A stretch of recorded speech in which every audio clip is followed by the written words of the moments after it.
Hello, this is Red Chaos, here to review My Hero Academia Season 4, Episode 8. This one's a big character episode, mainly on Sun Eater.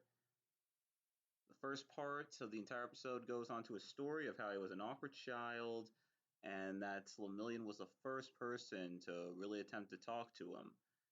He saw that as like a beacon of light in a dark world, as no one really said anything to him or even wanted to be around him.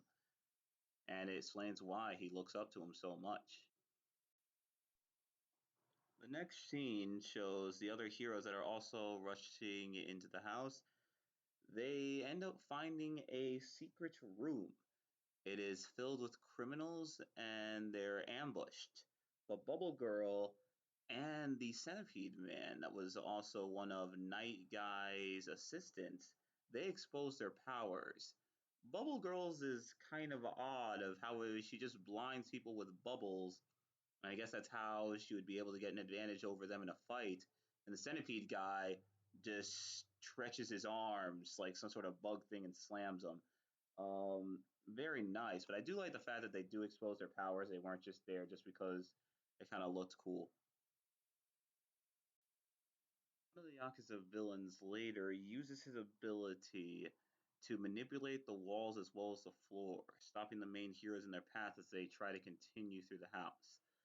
It does not stop Lemillion though, since Lemillion's abilities is to go through walls. He leaves them behind, being determined to get to that final area where the girl is. Afterwards, one of the floors opens up, placing the heroes down in there where they're forced to fight three guys. As one of them tries to go to an attack, Eraser stops her quirk, and one of them calls him an inferior version of Ari. I do like that idea, just simply due to the fact that they are still bringing up that gap between Eraser and Ari. It isn't just a passing glance to try to explain of how these guys are able to do the exact same thing. And I do like the fact that they're really showing that Eraser is pretty important in the scene since there is that link between those two powers. So I do like the explanation. I do like the way that they're continuing to show of what's the gap between Eraser and Ari, how are these two a little different, and why is she so important. It is exposed that the three guys are essentially trying to save them for time, especially due to their actions, knowing the fact that they're willing to fight with only three guys against 9 or 10 heroes and about 25 cops, even with their power stopped. And Sun Eater basically decides to say, hey, look, I'm going to fight them on their own while you guys continue to go, since they do know as well as the heroes know that they're only there to stop them out for time. So Sun Eater essentially says, hey, let me go. Well, what I do like is that Eraser cuts down their powers to make it a little easier for Sun Eater. I guess because Eraser knows what these guys can do without it.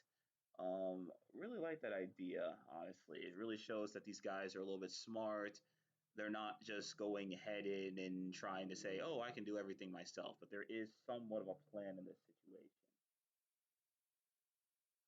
After they leave, as Sun Eater tries to knock them out, Eraser's quirk, it wears off. They're now able to use their quirks and they clearly get the upper hand. It is now truly a 3-on-1 matchup, three people with quirks with only against Sun Eater, and they start getting the upper hand in this fight.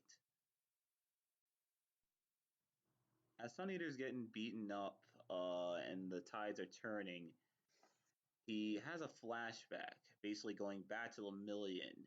And this one's going up saying of how he always looked up to Lemillion, how he always saw of him as a shining beacon of light, sometimes even calling him the sun. And Lemillion saying, hey, stop flattering me. I'm not that good. The reason why, I'm able to smile half the time is because you're there and everyone else is there around with me. So to try to cheer him up, he says, hey, you know, if you're going to call me the sun, I'm going to call you the Sun Eater because he believes that he is better than Lemillion is. So I do like that idea that it's basically motivating, and I also do like the idea that Lemillion seems to almost be kind of like a Deku-like character, where he isn't just good for himself, but he's also good for others. He motivates other people to become better, and I do like the idea. It's like, since you're going to call me the Sun, I'm going to call you something greater than the Sun, which is Sun Eater. And because of that motivation, he finally starts taking advantage in battle and comes up with some crazy technique. I think it's a chimera, a tentacle chimera attack, but it it completely wrecks the three right up until one of the final guys, Food.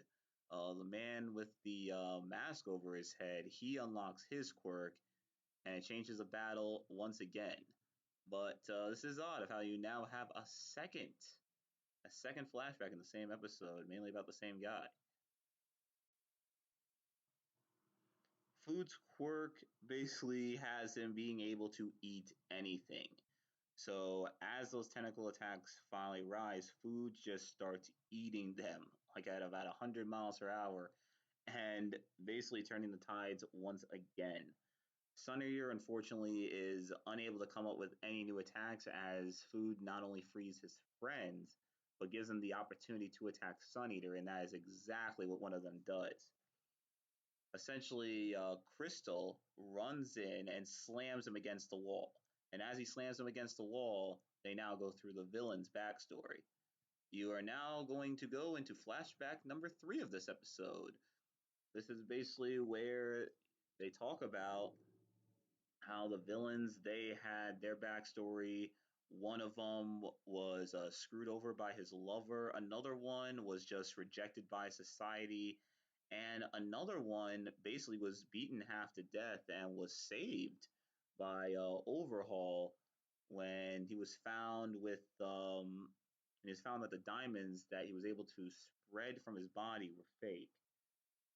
I do like the idea that they would explain their backstory at this point, but it does seem a little odd of how you're going to go through multiple flashbacks all throughout the same episode. Seems kind of flashback heavy, especially for a bunch of villains you're never going to see again. I feel like if you're going to throw all that much time in the flashbacks and all that other stuff, it would have been better just to do that by you know, seeing these guys maybe a little bit more throughout the episodes and just throwing these guys in and throwing these massive backstories all throughout the episode. And at this point, it's starting to interrupt the fight. Well, apparently, my hero caught a little bit of it as how this is a little bit backstory heavy, and everyone's basically talking about it. While they talk about it, Sun Eater basically gets one of the rocks from the crystals and hits one of them in the eye. And that starts to change the tides of the fight because one of the things that Sun Eater can do that was not shown throughout most of the animes is he's actually able to take some of the other quirks. He was actually able to steal the crystallized quirk and uses it to his advantage to finally start taking advantage over some of the other three, making him almost invincible to the guy that eats food since he wasn't able to get through the crystal, as well as being able to stop Crystal's attacks himself. In the end, he's able to free himself as well as use one of his large chicken feet and slam them against the wall, knocking him out. And as he beats him, the episode ends. But this one, kind of a little backstory heavy. I look at it as a bit of a meh episode. There's a very good fight, a couple of interruptions throughout the end. Um, so I would say that it's kind of odd with like stop, start, stop, start, stop, start, and about a million other backstories to go with it. But I will say that if the episode was going to have one job, and that's to make Sun Eater look strong and to feel for Sun Eater, it definitely works. It explains his personality. It explains what he has to go through. Throughout the entire anime, it's really shown that he's very lacking in confidence. It shows that he's had this issue his entire life. And another thing is it makes Sun Eater look very, very strong. He just beat 3 villains with quirks, all to help out his friends. So, if anything, if it was meant to relate with Sun Eater as well as make him look awesome, that is exactly what it did.